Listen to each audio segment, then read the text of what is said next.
Assalamualaikum warahmatullahi wabarakatuh. Hello everyone, my name is Silvia Wulandari and I would like to tell you about my experiences in learning grammar spoken discourse during this second semester. Let's get started.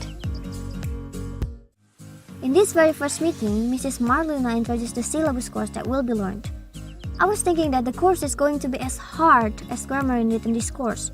But then after, I was thinking, oh yeah, it is going to be a fun course to learn actually. After I knew all of the features, I realized that I always use those kinds of features naturally but without knowing what those are called. Some of the features also familiar with me, especially slang and idiom, because I do use slang and idiom in my daily basis conversation. The next meeting, we had an assignment to make a poster presentation. My group members are Amalia and Saiful. I was really happy since both of them are really good in collaboration work or teamwork. Then, we had to present discourse markers. Actually, it was familiar with us since it was already learned in the first semester. Moreover, both written and spoken grammars are more likely the same. About making the poster, actually Amalia did it by her own self since we already agreed to divide the task. I arranged the material, Amalia did it on the paper, and Saiful did the group assessment. What a good teamwork, right? When the presentation time came, I was ready because I had already prepared it well. Even I was thinking it would be less easy to be a presenter, but I was wrong. It was really easy for me to deliver the material. I felt full of beans, especially when it was the first time to the first two groups. I felt less nervous, but I felt so thirsty and my voice was become less and less from the first time. From this meeting, I learned how to present something in front of others as a practice to become a real teacher. I also learned how to reduce my anxiety. After a poster presentation, we had to make videos about a certain theme. My group got the theme about plastic surgery.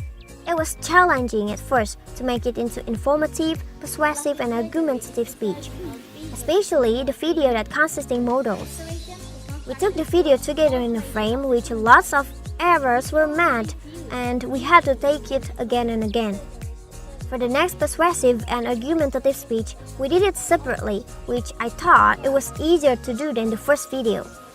And yeah, I edited and uploaded the videos to YouTube.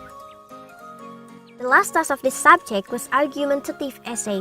My group got the theme about first aid and medical health in general should be free. At first, I thought it would be easy since I knew a case dealing with health issue. But then after it came to the sources, I found it stimulating. Dizziness came easily while making the outline and the text. Although this was group task, I admit that this one was less easy to do. Even though so, I enjoyed the process. Above all, the most memorable thing about this subject is the reflective journals. This weekly assignment sometimes gets me all around. No more words to be written and no more explanations. I ended up with copying and remaking it from the previous weeks. The good thing, I have never been late to submit it to Edmodo. And it makes me get used to writing. In short, the subject is interesting. Besides dealing with grammar rules, Mrs. Marlina is such a good lecturer. She explained the material in an interesting way with real examples and expressions. She did it really expressive and even made students laugh. But thus, I don't want to meet this subject again in the next semester.